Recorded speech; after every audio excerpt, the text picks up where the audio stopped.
The most important meal of the day, second breakfast. Hi, everybody. Welcome back to another Second Breakfast podcast. I'm Andy Roth alongside Phil Duvall. Say hi, Phil. Hi, everybody. This is Second Breakfast Podcast. I'm Phil Duvall, next to your guest, Andy Roth. Hi, Andy. Oh, sorry. We were going to... No? Listen, sometimes I try things and they don't work. Just don't judge me. You know what? Sometimes you do. But more often you try things and they work. So, it's Friday. I'm in a good mood. What can I say? It's Friday, and as we do every Friday, we're gonna have one topic that we talk about longer than normal because we talk about any topic for a short amount of time. Right. Is this thing on? We're going to tell you about the movies that are coming out this weekend, whether or not you're interested in them. And then, we're going to have a couple mailbag questions. Mailbag questions brought to us by you, the Secbreaker, the Second Breakfast Nation denizen. Emailed to what, Phil? secondbreakfastpodcast@gmail.com. All one word, no dashes, no underscores, no dots. Second, the whole word, not a two. Yep. secondbreakfastpodcast@gmail.com. Send us some questions, people. Some people say to us stuff like, oh, I always want to send in a question, but you'll think it's dumb. I mean, here's the thing. Probably. Yeah. Oh, I mean, let me try again. We like answering dumb questions, too. Right?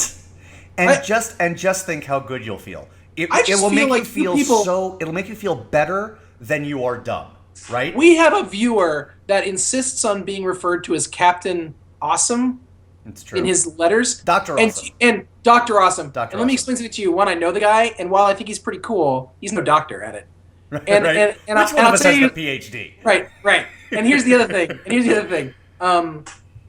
But you know what? We do it. We call him what he wants to be called because that's the kind of people we are. So send us a question, and we'll answer it. That's how we roll. Yes, it's true. Yeah. That is precisely how we I'm excited. roll. I'm excited about today. We have such a hugely big show today. Really big show. We have a really big show. A really big show. I've literally seen 0 episodes of the Ed Sullivan Show, but I have seen other people do impressions of Ed Sullivan. Here's not my sum total of my experience. Here's not the sum total of my experience, but 95% of my experience with Ed Sullivan. In 7th grade, I was in Bye Bye Birdie. Okay, right? I can. The sum total of my experience is I remember the host. The host of the restaurant Jackrabbit Slim's, who plays Ed Sullivan. Nice. In Pulp Fiction. Well done there. That's what I got. Well done there. And I've watched a lot of Letterman, which is at the Ed Sullivan Theater. So there you go. That's like you're like 1 degree removed from the dude. Totally. Basically, we're related. Basically, you are responsible for the British invasion of rock and roll in the 60s. I mean, that's I don't like to brag, but credit where credit's due. That's right. So. This week, coming out in a multiplex near you, and some of these movies probably not coming out in a multiplex near you unless you live in New York or LA. Closed Circuit, a movie with Rebecca Hall, who is just adorable. Eric Bana, who, let's be honest, he's pretty adorable too. They play. It's about how ladies love Eric Bana. You know what? I can't blame him. It's a courtroom drama that's actually about how we're always being monitored by security cameras, and it's apparently not very good. So have a great time with that one, everybody. That's too bad, because you know what? A good courtroom drama, such good. Oh, it's good watching. So good choice. watching. So yeah, choice. It's so choice. If you have the means, I highly recommend picking one up. Getaway, the latest. Yeah, sure, I'll take that paycheck from Ethan Hawke. And what's going on with him? He's in everything. And let's be honest. Let me be 100% honest about something. I am glad he's in everything. I'm loving seeing him a bunch in trailers. Maybe he can finally afford a shave and a shower. What do you think? I hope not. I like him scruffy. I like my EH scruffy. What can I say? And of course, Selena Gomez, who has that song that I don't even think I've heard of, and yet it's still always stuck in my head. The true big release for this weekend, folks, it's the concert movie for the boy band One Direction. Oh. So would you call this a fallow week? A wanting week? Let me answer that by telling you about the 2 movies in limited release coming out this weekend. Thank you very much. One is the new Brian De Palma movie Passion that I'm pretty sure involves Noomi Rapace and Rachel McAdams making out. Why is this movie in limited release? I don't know. It's Brian De Palma and Noomi Rapace and Rachel McAdams making out. Yes. What's wrong with the world? And the other limited release, The Lifeguard. That movie should cost $30 and be in every cinema. Do you know how many people? And the slogan should be Brian De Palma shoots Noomi Rapace and Rachel McAdams making out. That should be the slogan. He's gonna do one of those over the head shots he always does, looking down. Yes. There's gonna be some freaky music. Yes. There's gonna be like some pull out that's really slow for the camera. I wrote this movie. I wrote this movie in my head just now. The other limited release coming out this weekend, The Lifeguard, starring Kristen Bell as a wayward late 20s woman who moves home and has an affair with a teenager. Why is this movie coming out now and not 15 years ago? Phil. If this movie had come out 15 years ago, our lives would be changed. We would not be the men that we are. That's true. We would be better men. I see no way that I don't see any way we wouldn't be much better men. Much better men. So. Regret. My life is filled with it. Regret. You are my constant companion. That's that famous Sinatra line, regrets I've had a few, but then again, too few to mention. I'm like, I don't understand that at all. Right, that is, you are, Blue Eyes, you are not speaking to me right now. Well done you, Frank. Well done you. I'll take your word for it. So, that's what's coming out this week. To answer your question, as enticing as those last two movies make it, neither of those movies are coming out near me, and even if they were, yes, a fallow week. Wow. Yeah, I know. So, shall we move on? Can I ask something? Can we move on? Yeah, please. Because we're either thinking about the One Direction movie, which, by the way, you can find in 3D. Stop talking. I thought you were going to say, by the way, I'm still waiting for the WTH Metallica movie. I know. This movie. If you don't know what we're talking about, I don't know what it's called and I don't care. Just look up Metallica movie and then watch the preview. The whole time you'll just be saying, what the H? I want to say it's called Through the Never, but that's the name of one of their songs, which doesn't mean it's not the name. Still be the name of the brand. Right, but I think it is not. Whatever. I think the less said about that, the better for now. Okay, let's move on. Yes. So we have a new feature here at Second Breakfast. Never been more excited for a feature in my life than I know. am for this. Phil's been begging. He is basically the 3-year-old who is tugging at my pants leg for like the last year. It's true. Do you want to describe it, or shall I read the letter that prompted it, or you describe it and then I'll use the letter to get into? It's very simple, folks. It's a segment called TV Dinner. Oh, do you know why it's called TV Dinner? I don't, Phil. Why? What do you think? What do you think we're going to talk about? You think we're going to talk about food that you can heat up? No. Is it about dinner? You're almost there. Try again. You know what? Don't worry about it. Okay. It's about television. Oh, television. Here's the deal. I watch so much television. Folks, he does.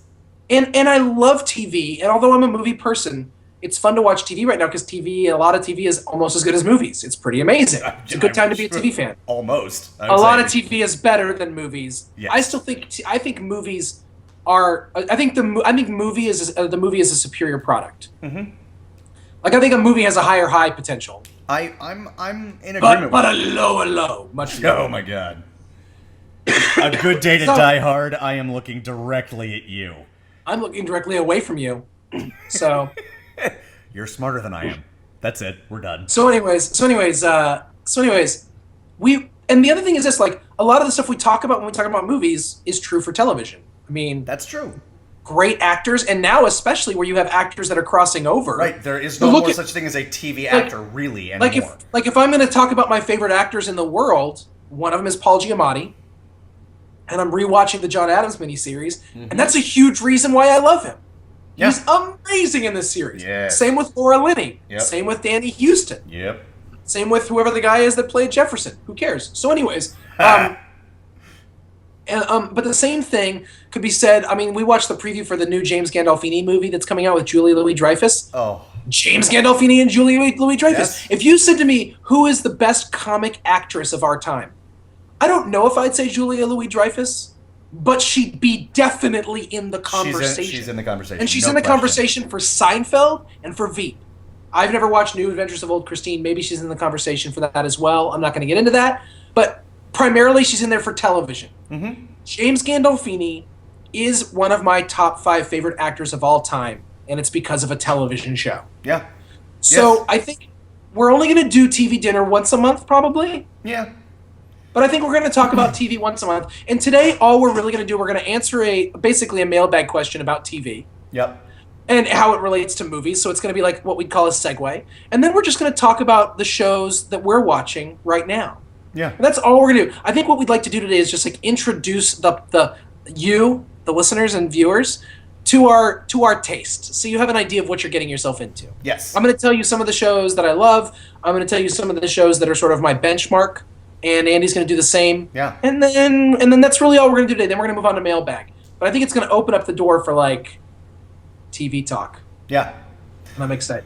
So we got this question from longtime viewer, listener, and contributor Josh Mitchell. Hello, Josh. Hello, Josh.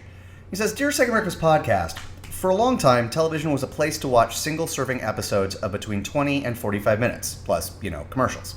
And the movies were where people went for longer-form stories. The occasional 4-part miniseries was the exception rather than the rule.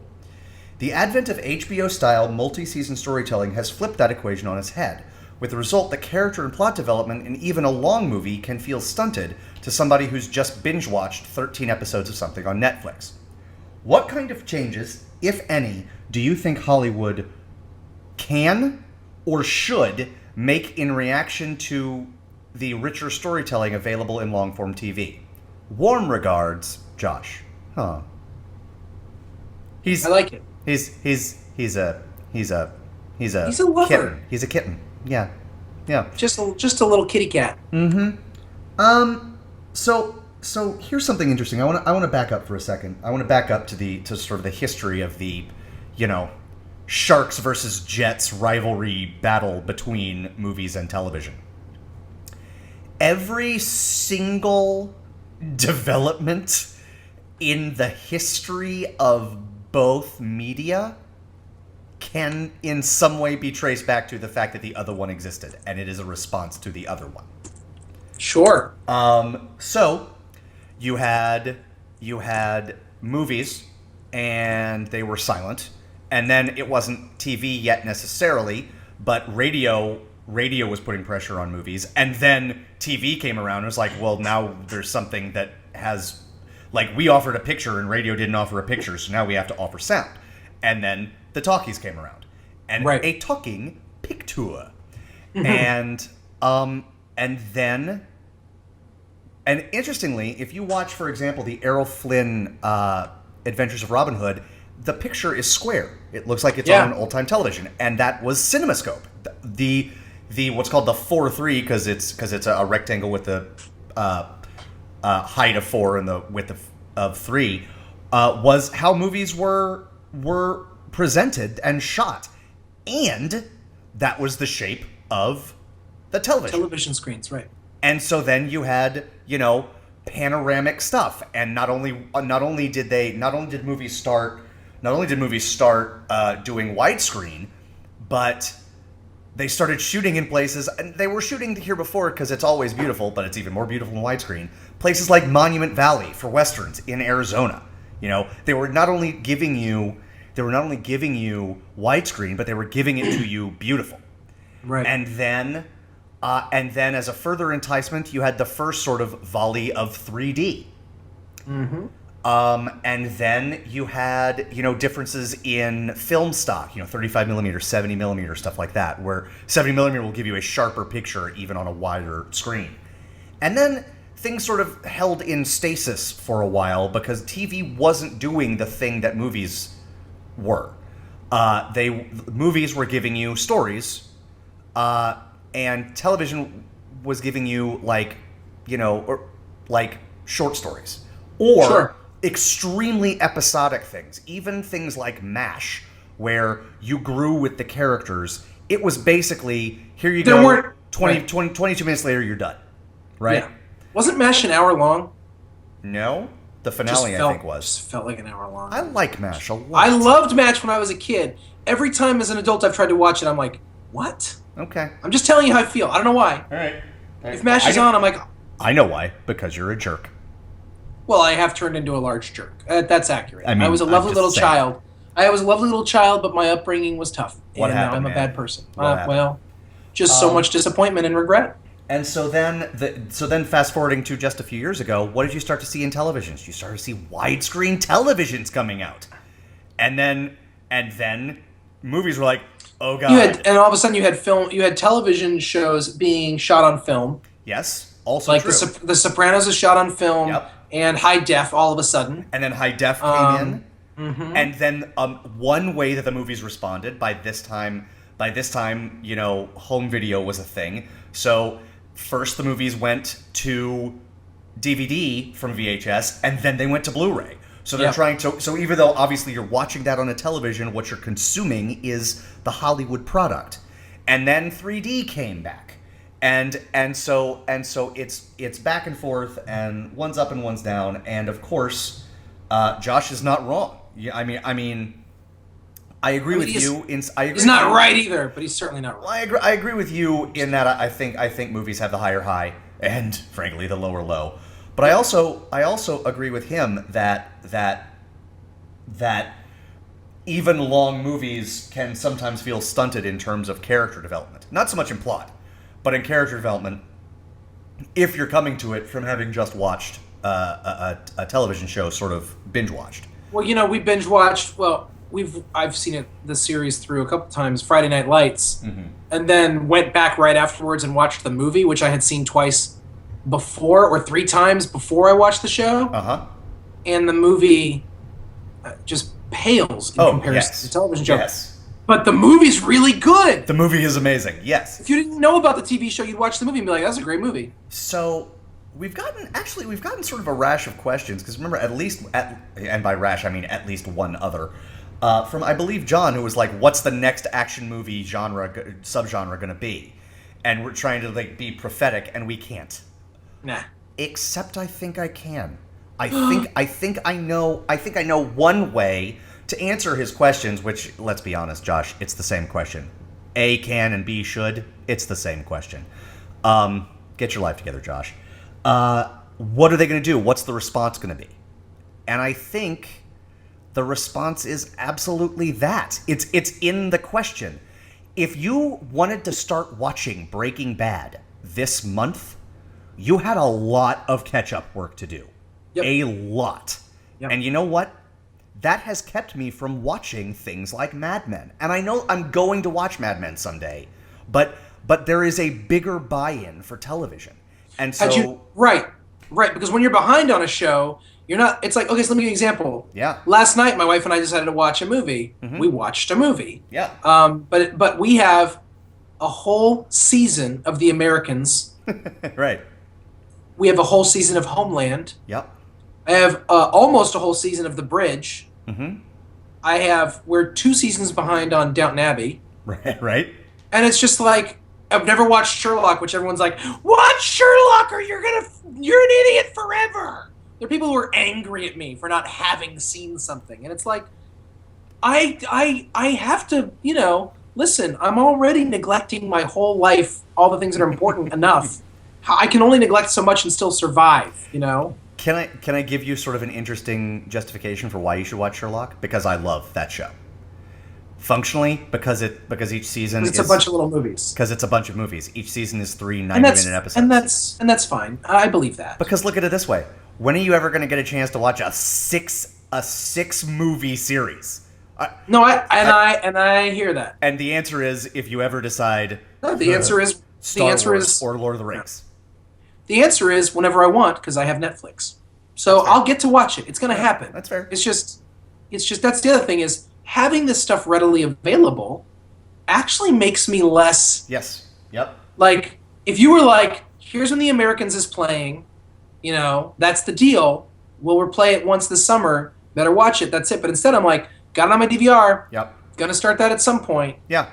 And I'm not mad at scarcity breeds demand. And I'm really not, like, we've joked about this before, but in all seriousness, I've said this too, like, I don't remotely judge you for never having, like, sat down and said, I'm going to get into the Mad Men now. Right. Like, because it will require buy-in, because it took me, if I had to choose one show that I would say is the best show on television right now, Yep. if I had to, Yep. I would say Mad Men. Okay. I would say that the second is Breaking Bad, and I would say that in the long run, it's possible that those two may switch at some point because their quality to me is just, they do such different things and they both do what they're doing so beautifully. Yes. And so really it's just a matter of what I enjoy more. Yes. Like, Breaking Bad essentially hurts me on a regular basis.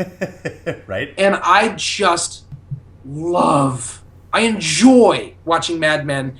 Plus, it's really well done, right? And managed to be depressing and filled with laughter at the same time in a way I can't comprehend. But I'm not like, Andy, gosh, watch Mad. You'll watch it. It's true. But it took me a whole, out of a 12-episode season, it took me, I think, 7 episodes before I was like, okay, I'm in. Right. I mean, and that's an incredible buy-in. Can you imagine being like, I want you to watch this movie, but you're really not going to dig it until 7 hours in? Right. What? I mean, okay, but I'm going to watch it and then punch you in the face. My second favorite show of all time is Deadwood, and I would argue that you need to get through at least 4 episodes of Deadwood. And if you're not, before you make your decision. Right. And if after 4 episodes you just aren't in, I can't help you. Yeah. But then you give it the old college try. But that's a crazy amount of buy-in. It's true. It is true. So what's the question in before us? What's Josh's question? You have an answer for him already. No, I mean that's it. I've said it. I think that is the. I think what movies can do is play up the fact that, like, this is and what's great about it is the movies don't really have to do that because they already are this.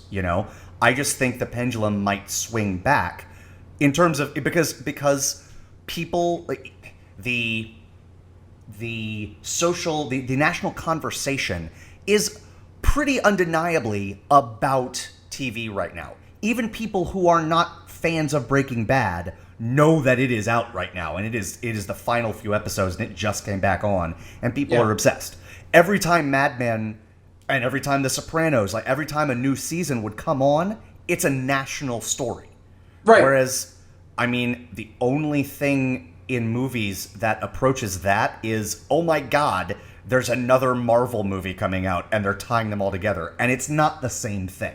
No, you're right. But you have here's the just real quick. Here's the deal.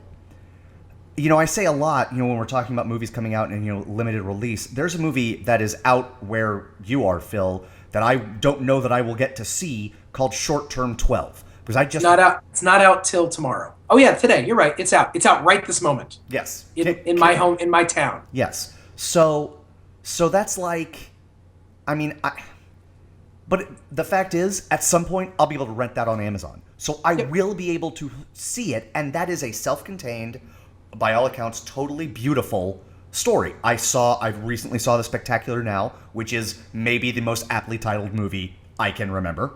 It was spectacular right now. Right. It is.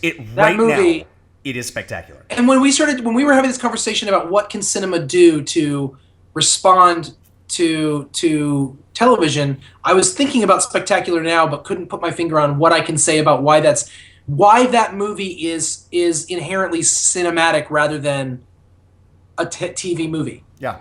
I mean, I don't have an answer for that. And part of it for me is, and this is where, like, I know some of us differ, like, I love going to the movies. Me too. I love movie theaters. I like old movie theaters. I like new movie theaters better. But I like every movie theater. I love being in a movie theater. Me too. I love Milk Duds. But I won't. But I don't generally sell Milk Duds in Los Angeles, or Orange County. No, but I don't want to. But I don't want to get them when I'm like, I go. Listen, I got a sweet tooth, but I won't get Milk Duds like at the grocery store or the convenience store when I'm there. I won't do it. Sure. But I'll get them at the movie theater and eat them within 5 minutes of sitting down. It's a ritual. I don't know. When I go to church, I take communion. You know, when I go to the movies, I take popcorn and Milk Duds. What's up? Right. That's right. So anyways, but I don't know what is it about an independent movie for? Because my answer is what movies can do is be more cinematic. I think, for instance, a guy in some of our favorite people. I think things that I think the things that Quentin Tarantino does. I think the things that Martin Scorsese does. I think the things that that the Coen brothers do. I think that they benefit from being viewed on a large screen with a group of people. Yes. I think the things that Edgar Wright does. I think Edgar Wright's movies. Yep. They benefit from that. Yes. I was glad to have seen The World's End in a movie theater with 7 other, 30-something loner guys in the middle of the day. Awesome. Yeah, and one girl going, why am I here? So which is kind of like the girl in that movie. Just like the movie. It was a very similar experience. So yeah, but I think movies need to take ownership of the fact that, but the problem is what I think movies are doing is their version of taking ownership of the fact that they're movies is just making big explosion machine movies. Just it's a movie like Man of Steel. Its flaws, like as I think back on the movie, I can't stop thinking about the fact that they were like, we're going to do 30 minutes straight of 2 guys super punching each other through buildings. Yes. Yes. And they call that cinematic. Right. And it's not. I don't, nothing you're saying I disagree with. I 100% agree with you. But the only thing I'd say is that you raise an excellent point, but that isn't a reason that people might not start going to the movies again. I mean, Man of Steel made a ton of money. And if the question is, what can Hollywood do to sort of bring people back to the movies? Because revenue keeps going up because they keep raising ticket prices. People buying tickets it's lower and lower every year. And I think television has a lot to do with it. But the big explodey movies, people do go to see. And see what's happening is people are, crying about the absence of the indie movie. That is absolutely not happening. I see more indie movies at my large multiplex near me than I ever have before. And that's because it's a pretty cool multiplex, but it's also because it's happening everywhere. What you're missing, and isn't it a microcosm of America these days, you're missing the middle class. You're missing the studio-backed small movie. Interesting. Like, for example, in a time gone by, Goonies. It purely on budget, it wouldn't be made now, or it would be made for $200 million. But they don't. I imagine something like Closed Circuit was probably a studio-backed, large movie. I don't think it was. I think it's an independent movie. I could be wrong, and I'm not saying they Or disappeared. you look at that one we watched a couple years ago. That you just watched recently, the Jake Gyllenhaal Source movie. Code. Yes. Source Code. Yes. So they exist. Yeah. But you have to think about it, right? They're banking all their profits on I'm going to spend $250 million on this movie, right? And then hope that it makes $800 million nationally, right? Yes. What? And I'm going to supplement my sort of studio portfolio with a bunch of tiny little movies that I hope are going to get awards recognition at the end of the year. Yeah, I think So that's my answer. I think, but if I have to think about it as sort of a business model, it makes me sad. I guess it makes me sad because I'm still seeing the movies I want to see. Because that middle tier movie is still being made to some point, to some degree. And I love me some independent movies. So I'm not missing a lot of movies. Right. Like, I'm not feeling the loss, although I recognize the loss. But, so, if you ask me, does that business model work? I think maybe it does. I think, so maybe that's what Hollywood is already doing to sort of tilt the scales back the other way. So, Josh, I guess that's my answer to you. I guess in the end, I'm not sure I have an answer because I'm completely without objectivity because I'm going to go to the movies until the day I freaking die. Indeed. There's literally nothing movies could do to take me away from them. Now, there's certain movies I won't go see anymore. Such as? That's a good question. Maybe I shouldn't have said that. No, I mean, No, I'll see something and I'm like, you're not going to buy. Like, I'm just not going to buy into that. Like, I'm Sure. not going to buy into Okay. your next. No. I'm not going to. I mean, got Die you. Hard 1,000. Like, there's a point at which you lose me. Yes. You God, I know, wish I had that point with the Die Hard movies. Yeah, you're a failure of a person. I saw know. Red 2. I mean, I'm less apt to see a sequel starring Bruce Willis apparently. True. But I'm less apt to see a sequel. I'm not. It's not guaranteed I'm going to see an action flick. Yeah, that's fair. I don't care how actiony it is. Totally fair. And things like that. It's not a given. So Right. I mean, like World War Z, I was just not going to buy it. I was Right. not going to see the movie. So there's things like that where, just because it's big and loud doesn't mean I'm going to see it. But Sure. there's still a lot of good product out there. Yeah. Yes. There is. And because it's a different product just inherently, I think people will. I think buy-in is going to become a bigger and bigger issue because every single show now is either a sitcom, which have you noticed that no sitcoms last like ever? And I'm not saying they should because 95% of them are terrible. But it's either a sitcom or it's the next Lost, and we're so excited that it's the next Lost when it's like Serial, it's exhausting. If you come back to, like, if you're watching it live and you're not DVRing it and you come back from the bathroom 30 seconds late, you might as well stop watching the show forever. It's really problematic. Yes. It's one of the benefits of baseball. That's right. Baseball, you can get up and go to the bathroom and come back and you're fine. Hey, Phil, and that's actually okay. Yeah. I love baseball. Andy, I love baseball. Yeah, you do. It's so good when it hits your lips. Just taste it. Yummy. So I think we should. So I think we've properly segued.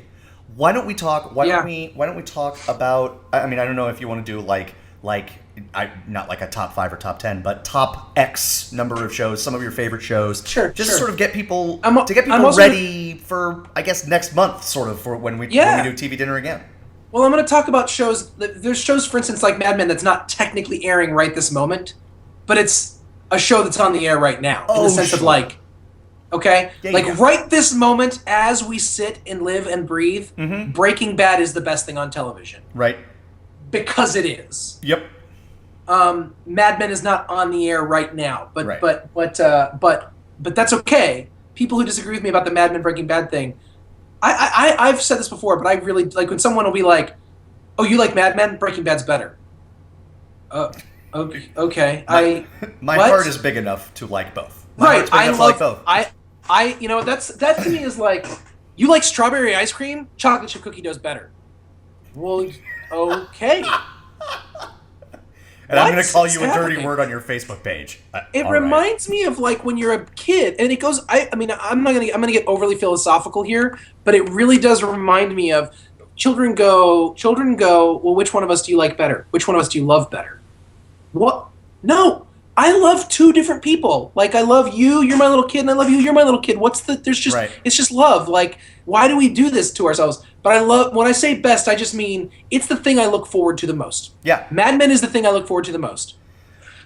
Breaking Bad is the thing I look forward to second most, but I also dread it a lot. Right. So that's tricky. When it comes to 1 hour shows, dramas, those two, Justified is a distant third comparatively, but still very high up. I mean, I'm listing only 3 or 4 shows that are hour-long shows, and it's one of them. Okay. Yeah. The Walking Dead, which has its flaws, but is just hypnotic television for regardless. Like people love to complain about the show, and then they still watch it every single week for a reason. Those are my big drama shows that I'm watching right now. I'm trying to think of what else it would be. Oh, Game of Thrones. Sure. I don't love it, but I like it quite a lot and watch every episode because, again, we watch every episode of everything now. That's what we do. Right. I'm trying to think of what else is on HBO right now. Boardwalk Empire? I very much like Boardwalk Empire. Again, don't love it. Very much like it. And actually, again, that's a show that I think it's a weirdly bad rap because it's a really good show. Really well done show. You know the sum total of Boardwalk Empire that I've seen? The scene with Michael Shannon and the iron. That's it. That's all I've seen. That is a confusing one scene to see. But it's... You're right. but it's Michael Shannon being overly intense, which he's never done before. So I know, that's he's like, dude, stop stretching. Stay to your comfort zone. Oh, I can't believe I haven't said this. My favorite show on network television, Parenthood. Yes. I love Parenthood so much. Yes. I love Parenthood so much that it's the opposite. It's flames of passion. Flames on the side of my passion. face. Yeah, nice. I love it. Nice. I love Parenthood. I love everything about Parenthood. Yep. I am very nervous for the next season of Parenthood because this season of Parenthood got perilously close to everything's going wrong to everybody all the time at every given moment, and it still was so perfectly done. But I was like, please be careful. Please be careful. But a beautiful show. My response to that, real quick. My response to that, because I feel like you do about Parenthood.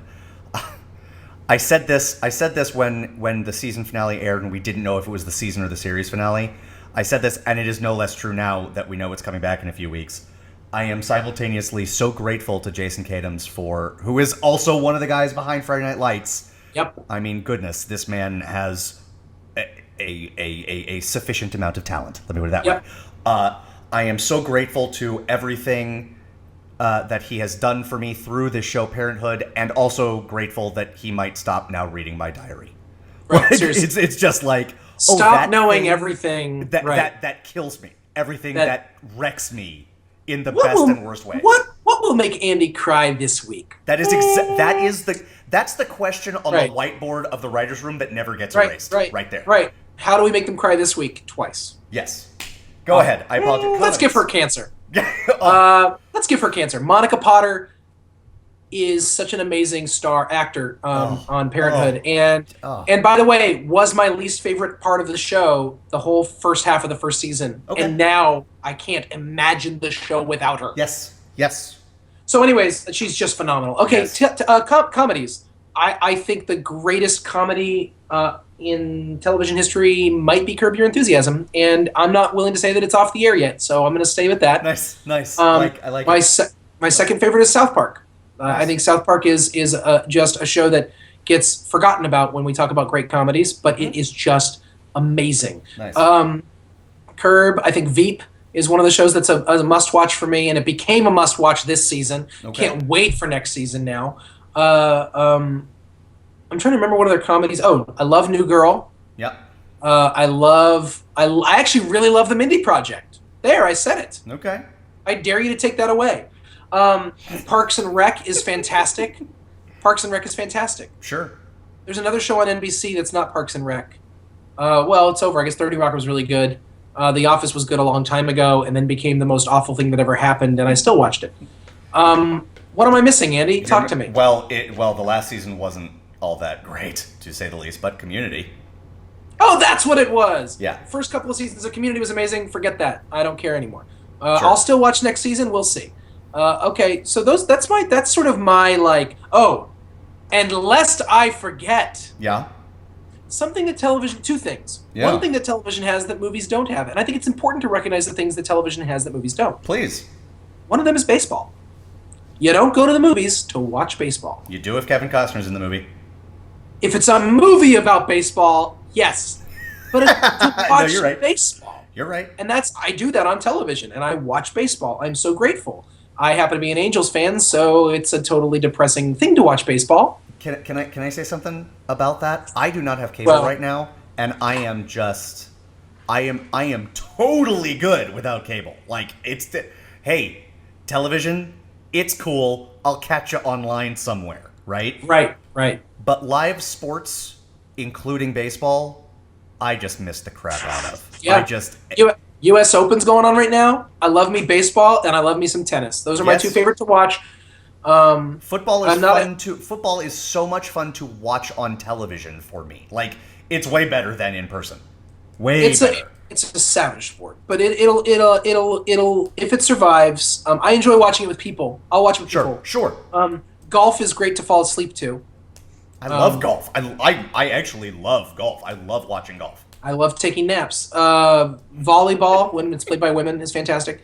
But anyways, it is. I'm sorry. Men playing volleyball is not fun to watch. It is not fun to watch men play volleyball. I'm not. And it's not just because of what the women wear. There's something about women's volleyball that is inherently better than men's volleyball. I'll let you figure it out. My response to you is this. I agree with you about men's volleyball. I guess I agree with you about women's volleyball, but I don't like to watch either of them. Having said that, I actually love playing volleyball. I mean, like a pickup game of volleyball is so much fun. When I was a teacher. When I became a high school teacher, one of my students said to me, she was one of my students, and she just goes, "Hey, will you come to the volleyball game?" And I was like, I guess. I mean, I was like, of course, I would love to, because I'm a supportive teacher. I would love to come to a volleyball game. And in my mind, I was like, okay. I had so much fun. Yeah. And by the second game, I was like addicted to volleyball. And then I went to one men's volleyball game, and I was like, whatever. Sure. It's the same game. Sure. There's something about, I just feel like there's certain sports that are more fun to watch men play, and certain sports that are more fun to watch women play. Sure. I don't know how else to explain it better than that. No, that's totally fair. Like I don't know what that is. Women's basketball doesn't interest me. What's the other thing about television that movies don't have? Reality television shows, and nice. For better and for worse. Sure. And no, that's really interesting. I will defend Project Runway till my dying breath. Okay. My last dying words might actually be, "I'm about to die. Make it work." That might be it. Or carry on. Carry on. Tim Gunn. Without television, I would not have Tim Gunn in my life. I take my relationship with Tim Gunn very seriously. And Project Runway is a reality show that it has cattiness, it has bitchiness, but its focus actually is on creativity. Yes. And ingenuity. I don't watch a lot of it, but I have noticed that. The few episodes I've watched, I agree with you. It is not actually, there is snappiness, but the backbiting and the killing others is not the main point of the show. The main point of the show is people creating. Yes. And I don't know a thing about fashion. It's not my thing, but I love Tim Gunn. Yep. I could write a dissertation on my feelings about Heidi Klum because they are so complex and confusing. Nice. It is such a strong love-hate relationship that I cannot even begin. Fair. It just gets, and here's something that people won't tell you, okay? It actually, they tweak the show like from season to season, and they've actually made it's not as popular a show as it was when it first came out. It's a better product now. I don't know what else to say. I'm not going to talk about it right this moment. I'm not going to do that to the world. Okay. Project Runway. Take my advice. Take my word for it, or don't, and ask me why later. It's a better product now than when it first started. They're better at making their show. It has not gotten worse. It has not lost its flair. Sure. They've actually found ways to tweak and make it better, and I love the product. Project Runway is the show I watch when I get home from work. It's on tonight, or Thursday night, when I get home from work, and my wife and I are just exhausted, and we can't invest emotionally in a storyline because television, this new serialized television. That's right. You gotta buy in. Yes. So you gotta have, on my list, I've gotta have one show where there's no emotional buy-in, and I have to have one real reality show. I used to love House. Because from episode to episode there were no big story arcs. I could just watch the show. And when they would go on these multi-episode story arcs, I'd be like, I don't need this right now. Just save some guy by doing something I've never heard of. Save some guy from some disease I've never heard of by doing something I could never possibly understand. And be a jerk while doing it. And please have Olivia Wilde in the episode. And then I'm happy. That's all I need. Okay. The other thing I want you to mention is The Sopranos. Because I'm not really going to talk about my favorite shows right now. Because okay. You know, you're not going to do the thing that I just did where I talk about the shows that I love? I will, but I think it's more useful. I think it's more illustrative to talk about my favorite shows of all time. My favorite shows of all time. Yeah. The Sopranos is my favorite show of all time. Yep. Period. End sentence. There is nothing like it. My friend, who I don't know, Jonathan Fradella, agrees with me. It is the benchmark for me. I don't actually judge other shows by it. Okay. Because I don't judge other books by the Bible. And I don't judge other musicians by Bob Dylan. Sure. There are things that are benchmarks for me as to what are, as you said, illustrative of who I am. Yep. The Sopranos is my benchmark, period. My other favorite shows of all time are Deadwood, Friday Night Lights, the first 7 seasons of The Simpsons, Everything after that is dead to me, and I will not discuss it with a straight face because I'll be too angry, and you don't want to see me like that. Sure. Perhaps the greatest thing that ever happened to me growing up was the first 7 seasons of The Simpsons. Nice. I care that much about it. Freaks and Geeks. Mm-hmm. Arrested Development. I haven't seen the new season, but the first 3 seasons. Seinfeld. I will go to bat for Everybody Loves Raymond, so you can shut up. Not you, just the world who has a problem with it. I got you. Cosby Show was very important, but I'm not going to put it on that list yet. Those are the shows where I really realized this is something as an adult that changed me. So that would be my list. Sure. Part of the reason I'm not going to really talk about the shows that are happening now is because, except for Mad Men, which, as we've repeatedly discussed in the show, I haven't gotten into, we basically watch the same things. I don't watch Project Melway. I absolutely watch Project Melway. By the way, this is why I came up with the name Project Melway, because that's how much I love Project Runway. That's right. I don't watch Project Runway. I don't watch Mad Men, and I don't watch the Mindy Project, but I might at some point. You'll love it. I watched the pilot and didn't like it, but I hear it got better. I will be watching Parks and Rec. I'm starting to get into it now. It's just a show that I missed the beginning. I love New Girl. I love Parenthood. Yep. I didn't hate the last season of Community the way most of the rest of the world did, and I'm excited to have the showrunner back, the creator back. Yep. But the first 3 seasons of that show for me are something truly special for me. And I know that sounds weird. Are they 2 or 3? Is it 3? It's 3. The 4th was the one without Dan Harmon. Oh, I thought it was 2. Okay. And 5 is the one that has him back. So, my favorite. So your taste and my taste is not a million miles removed from each other. Nope. Right now. Over history, I think it does start to. I think we've ended up in the same place. Because I'm already thinking of things I haven't said that I know you're going to say that are just never going to be on my list. Right. And the other TV show that I have to mention right now, must, is Justified. I love that show. I like that show more than you do, and I know that. By far. And I know you love that show. I do. It is. It is. I love it, but I think it's really good television. I think it's really good television. Okay. I don't think 20 years from now we're going to be talking about Justified. I will be talking, even if I'm the only one, I will be talking about Justified 20 Fine. years from now. That's great. No, you can talk. You can call me up. Good. I love Timothy Oliphant. I love Timothy Oliphant to the moon and back. Sure. Put Timothy Oliphant in a cowboy hat and make him angry, and you make me happy. That's because of Deadwood, the second greatest show of all time. Here's the deal. The other show that I'm going to be talking about 20 years from now, even if it's only to you, Terriers. And that's all I'll say about it.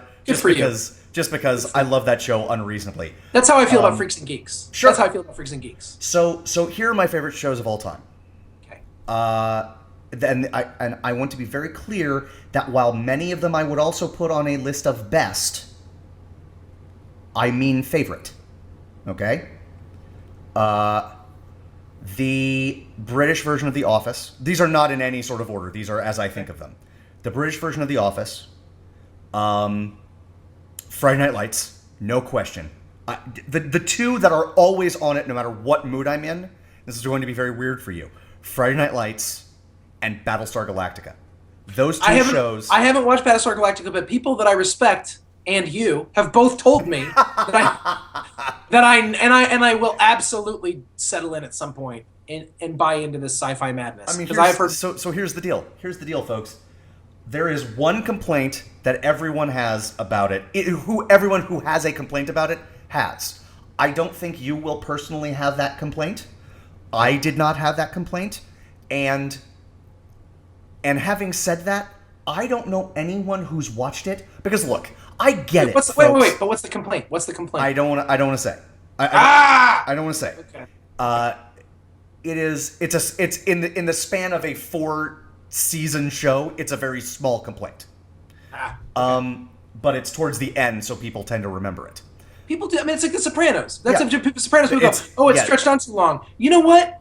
Shut up. Right. That's all. Okay. That's my counter to that. By the way. So Well, you know what? I will tell you, because The Sopranos had the same problem. It's about the ending. People don't love the ending. Oh. I'm going out... All of you people out there who watched Battlestar Galactica and didn't like the ending, I respect your opinion. I disagree with you. I loved the ending. I would change one line of the last 30 minutes of the show. That's it. Can I say something about the end of The Sopranos then while we're here? Go. One thing, which is that you're not supposed to love the end of The Sopranos. Fair. That's the freaking point. Fair. I love that. So here's the deal about Battlestar Galactica, because again, I get it. It's a show called Battlestar Galactica. It instantly evokes nerds who have no girlfriends in their basement playing with foam swords. I get that, okay? Bears beats Battlestar Galactica. Nice. I don't know anyone who has watched it who hasn't finished it.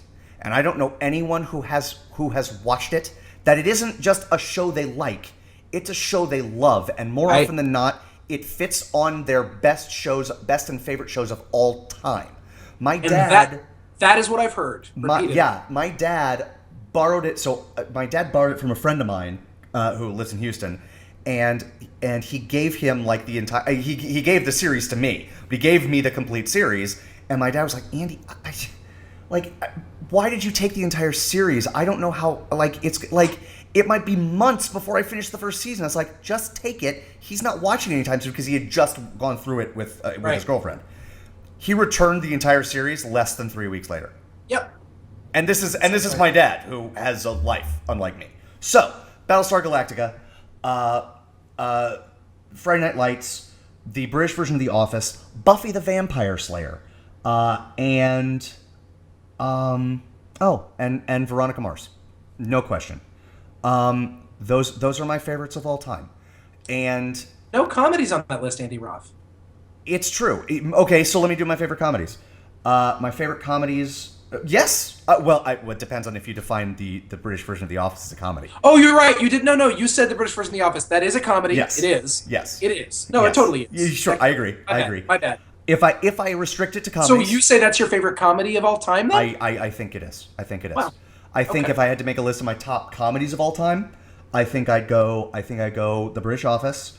I might also go Extras, Ricky Gervais's follow-up. It is... no. Of all time? Yes. Oh, Andy. Here's the deal. If I could reach through the screen and hug you right now and hold you close to my bosom, I would, Andy. Okay, Phil, that's fine. Here's the deal. Okay. I don't like angry humor, but his brand of it touches me in a way that others don't. And when I say others, what I mean, and this is where we're going to have a problem, I mean Larry David. Have you seen Curb Your Enthusiasm? I've seen more than several episodes, and it makes me uncomfortable. It makes. By the way, it makes me itch. Speaking of, I've made a huge error. Okay. I did not mention Louis at all in this conversation. That's the next show I was going to say. Louis is not only one of the best shows on television right now, comedy or otherwise. It is going to go down as one of the best shows of all time. I agree with you. Okay. I agree with you. So that's on my list of best comedy ever. But I need to say this. I also find myself liking Seinfeld a lot less than I did when it first aired. I don't know. It is how I'm not going to say it is because I am more mature. That's not what I mean. It is because of how I have matured. It is. And I find Jerry Seinfeld hilarious. Comedians in Cars with Coffee. I laugh my butt off every time I watch that. So this is funny. I watched Seinfeld when it was on. Yeah. But not religiously. Uh-huh. Not the way I watched The Simpsons. Not the way I watched a lot of other shows. Right. My appreciation for Seinfeld and Everybody Loves Raymond have grown after they were off the air.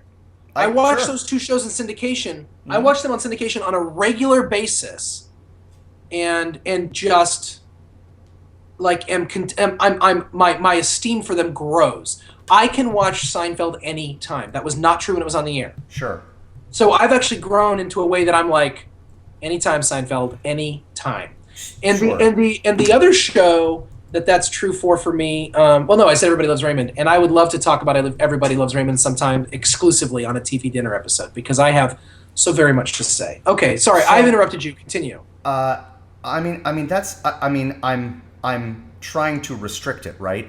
But the one show that sort of straddles the line between comedy and drama that I have not yet said that is not is not uniformly excellent, but is excellent enough that it makes at least an honorable mention list. A Canadian TV show called Slings and Arrows. It is about a Shakespeare festival, and I love it beyond all reason. No, it's fascinating. It's a Canadian show about Shakespeare. I'm Andy. You know what? You know what? I'm messing with you. I'm gonna love the show when I see it. I'm gonna love it when I see it. You know what, tough guy? I am unsurprised that you like Larry David. The two of you will. The two of you, if me and the rest of America. If TV hell exists, it's going to be the two of you reenacting No Exit. You would watch the hell out of that. Are you kidding me? Okay, see, Larry Phil, David I would watch the hell out of that. But and the other comedy I have to mention, I don't think I've mentioned it. Or I think I've already mentioned it. Community. I mentioned it with you, but it's a special show for me. So Simpsons not on your all-time list, huh? I love it, but here's the deal. Here is my shame. I thought it was dumb when it aired, and by the time I realized it wasn't dumb, that's shameful. Yeah. When I realized it wasn't dumb, it was past that 7-season threshold. Every time I watch an old episode, I love it. I love that show. But if we're talking about shows that I feel are a part of me, I just can't. I can't include it. You know what I mean? So that's, I mean, I think if I had to pick the most important comedy for me of all time, it would be Simpsons, but I can't because it's still on the air, and I hate it with a burning passion that would kill 1,000 suns. But those first 7 seasons, if it had just ended right then, or even had ended like 8 or 9 and gone out with a whimper, I would still say that was the best comedy of all time. The most important comedy, the most important comedy to me of all time, I think it's got to be the British version of The Office. The most important drama of all time, I don't know that I can do it, but I think I would say Friday Night Lights. Battlestar Galactica is right there. Friday Night Lights, right there. Friday Night Lights is my second, tied with Deadwood, and that just depends on what mood I'm in. Sure. It's that great. It's that great. So, this hopefully has told you guys sort of where we're. You know what's true about both of us? We don't really care what you think. You know, I get it. I listed Buffy the Vampire Slayer as one of my favorite shows of all time. There's a lot of people that like that stuff. Here's the deal. I dare you, Second Breakfast Nation, email us at secondbreakfastpodcast@gmail.com. Try to come up with an insult for that I haven't heard already. I dare you. Well, I just worry, like, the reality. I feel like someday I have, like, this world that's fractured, and I live in all these different little narratives, and one day someone's going to put them all together and be like, this is the same guy? Somebody call the authorities. and here's an example of that. He was a quiet guy, kind of a loner. Right. No, so he's a priest, and he thinks the best comedy ever, or at least on TV right now, is Curb Your Enthusiasm or South Park. Right. Like, there's a whole group of people that would alienate right there. Like, if they were watching almost any episode of Curb Your Enthusiasm sitting next to me, they'd be like, oh, okay, so that worries me. Here's the deal. Here's who that alienates. And this is coming from someone who didn't put either of those shows on his list. Right. Although my affection for South Park greatly exceeds my affection for Curb Your Enthusiasm, still didn't make my list. That statement, Phil, alienates people who don't think as they watch television. Because it is so clear. It is so clear that if nothing else, even the angry comedy of Larry David is well intentioned, at least in a certain way, and it is more intelligent than. You know what's really funny about this? I'm gonna say something that's gonna explode your mind. Okay. I have never thought of Curb Your Enthusiasm as angry. Okay. Like I've never thought of, like, you're saying that and I'm like, huh, is it angry comedy? I always thought of it as frustrated, awkward comedy and neurotic comedy. But I'm saying, like, but that's what I mean. That's you. But angry comedy is like David Cross stand up, like yelling at people, or like that's like. There's a difference. That's fine. Okay. That's fine. But all I'll say is this, and then we really need to move on. We have considering this was an intro session. TV dinner is. It's going to take us 85 years to microwave the next TV dinner. So, when I think of frustrated comedy, awkward comedy, I think of Louis before I think of Curb. That's I think Louis owes everything to Larry David, or a ton of. But awesome. That's fine. He can pay that, and I'll take his change because Louis I love and Curb I don't. Let's move on.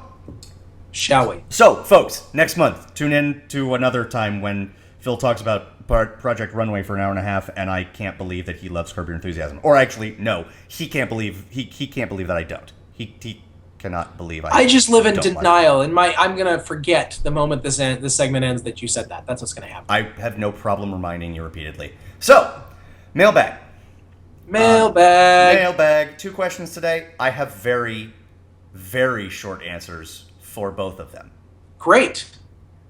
First, great, because I do not. No comment. No comment. First, from Daniel. Hello, Daniel. Hello, Daniel. What's your favorite dumb comedy? Please. This was a tricky question because there are comedies that are like spoofs. Like Airplane. Would you consider Airplane a dumb comedy? Okay, this is a quote that is not about being dumb, but it is one of my favorite stories in Hollywood history, actually.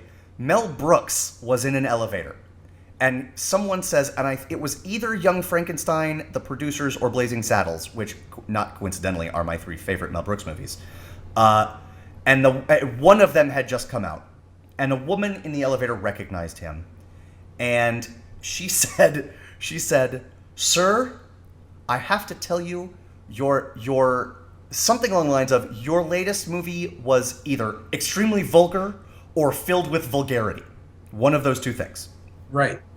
And his response was, "Madam, my movie rises below vulgarity." Nice. That is how I feel about the question you just asked me. It rises below stupidity. So I don't know how to deal with the question still, like in the sense of like tough. It's tough. Like because dumb, it's not a guilty pleasure. I don't think he's asking about guilty pleasure. That's right. I think he's saying like not a movie like Annie Hall or like a Whit Stillman comedy. That's right. Right? That's right. Okay. Because another movie that is not a dumb comedy. Another comedy that's not a dumb comedy, Dumb and Dumber. Well, so you wouldn't put Dumb and Dumber in the dumb comedy category? If I am, how to put this? I would, but it is clear. But I would, even though it is clearly a movie made with intelligence. Okay. So in that case, I'm going to list 3 movies and just do with it what you will. Yeah. Beavis and Butthead Do America. Nice. Beavis and Butthead is to me and the TV show's even better, but quintessential dumb comedy done by a guy who's incredibly smart. Nice. I like it. And I think it's secretly really smart. Yep. Airplane. Yep. And Zoolander. Awesome. Zoolander to me is just, I could chew on that movie all day long. It is amazing. The movie that I refuse to put on the list, even if other people think it should be on there, would be Team America World Police or South Park Bigger, Longer, Uncut. Okay. Both of those are posing as dumb movies, and they are some of the smartest movies I have ever seen in my life. Sure. So I refuse to put them on the list. I love every movie you listed. You know what? I'll say that that's true, but I'll restrict my comment to, I love your 3 movies. I have 3 movies. None of them are the same. Fantastic. Say them. Animal House. Okay. Just love. Love. Although I will say this, Airplane was a really close 4th, but I couldn't. I felt both because of their proximity in time. Yep. And similar style of humor, even though certainly Airplane is zanier than Animal House. I couldn't justify doing both. Animal House, Young Frankenstein, and that was the movie that I thought about, but I think it's too smart. I'll go with Blazing Saddles. Okay. And you will be unsurprised. You will be surprised that I say this, and then you will be instantly not shocked that I have said this. Role Models. Yeah, you love that movie. I do. That movie. Oh, well, that being said, for me to talk about dumb comedy and not talk about Wet Hot American Summer. Sure. Yes. And Blazing Saddles is right up there, and Young Frankenstein is right up there. Yeah, those movies are all. I've never been a big Animal House guy personally, but that's okay. Nobody's perfect. No, and I have to add Stripes to the list. Excellent choice. Yes, I considered it. I couldn't. So, to be perfectly honest, the only movie maybe that either of us said that I think honestly fits dumb comedy, no matter how you look at it, might be Role Models. Because all of the other movies both of us listed are clearly made with intelligence. So it depends on how you define dumb comedy. Well, and I'm not saying, I mean, look, Role Models is made with intelligence. That's why the question is difficult for me, and I almost want Daniel to respond. I actually almost thought about, like, we should just call him on the show for, like, 5 minutes to be like, what are you really asking? Totally. I think we did our best.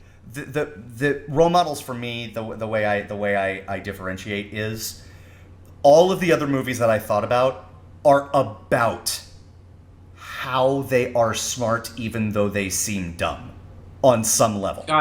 Got it. And Role Models just seems dumb but is actually smart. Right. I hear you. You know, so that's how I make the distinction. Thank you, Daniel. Even though I'm not sure either of us understood your question fully, or maybe we overthought it. Stunningly. Oh, I hope you're sitting down. No, definitely overthought it. I resemble that remark. If it was a burger, it would be well done. No. What? I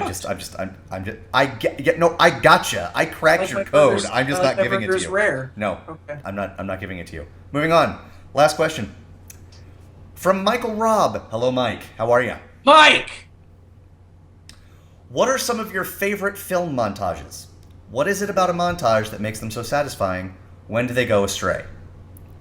I have two answers. I'm gonna just shoot them out because I don't think they need anything else. The Karate Kid.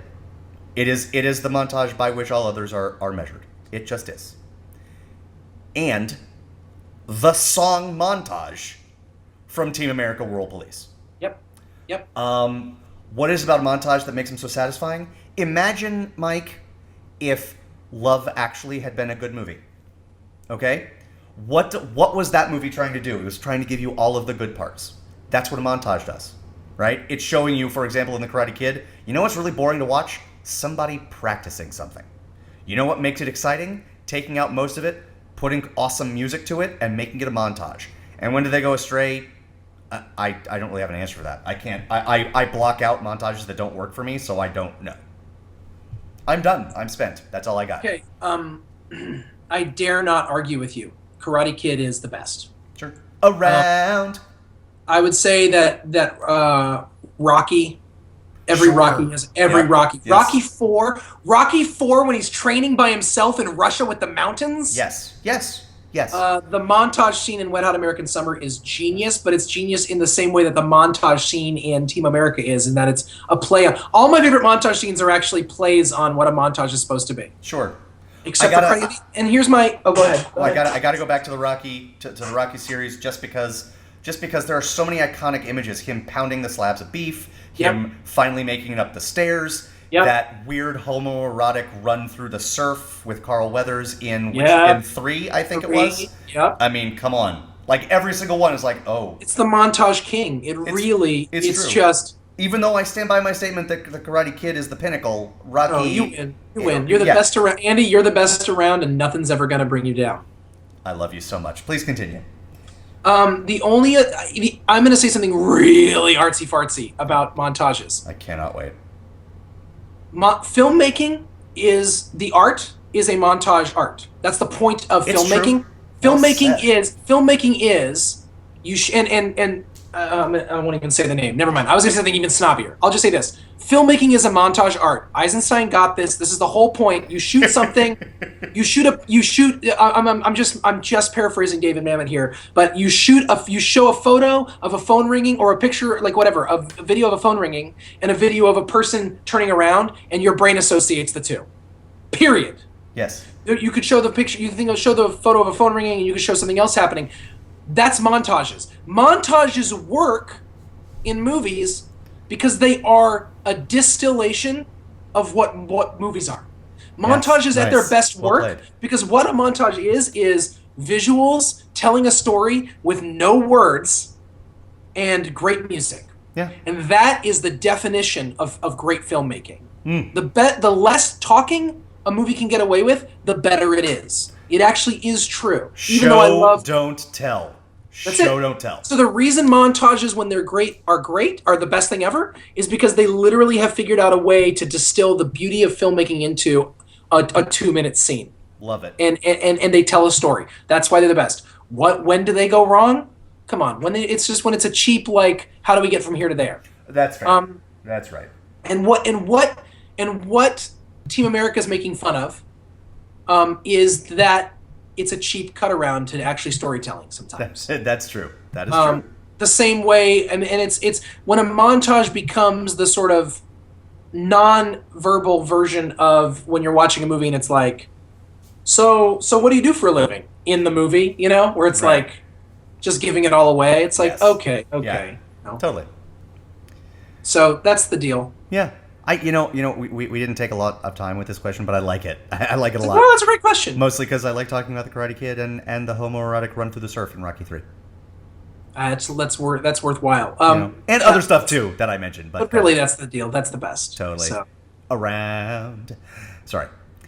And with that, we come to the end of another week of Second Breakfast Podcast. I hope you've enjoyed it as much as we have.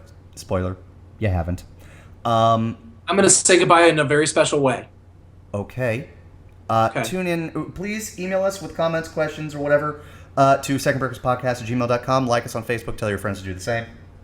Check out our new website. It is awesome. Yes, Our director, Keith really Picaro, is. has done a bang-up job, and as we continue to add archives, it's going to be... I mean, I don't want to say the single best website on the internet, but I mean, you're allowed to. I'll say it. Yeah. Tune in next week when I ask Phil, because I don't know the answer, how he feels about Project Runway. And with that, I will say goodbye. We are Second Breakfast Podcast. I am Andy Roth. I have to say some. Okay. Oh, no, I was going to let you end it. Okay. I'm Andy Roth, and that's Phil Duvall. Bye, everybody. Everybody see The Spectacular now. Oh, yeah. Everybody see all The Spectacular now. time. Go see The Spectacular now. Go. It's like the one thing I'll let you do Oh. besides watching our podcast or listening to our podcast. Go watch it now. Forever. Yes, it's true. The montage sequence of the baseball game in Sandlot is amazing. All right, that's all I'm going to say. Goodbye, everybody. Goodbye. Have a good weekend. We'll see you next week. Bye-bye. The most important meal of the day, second breakfast.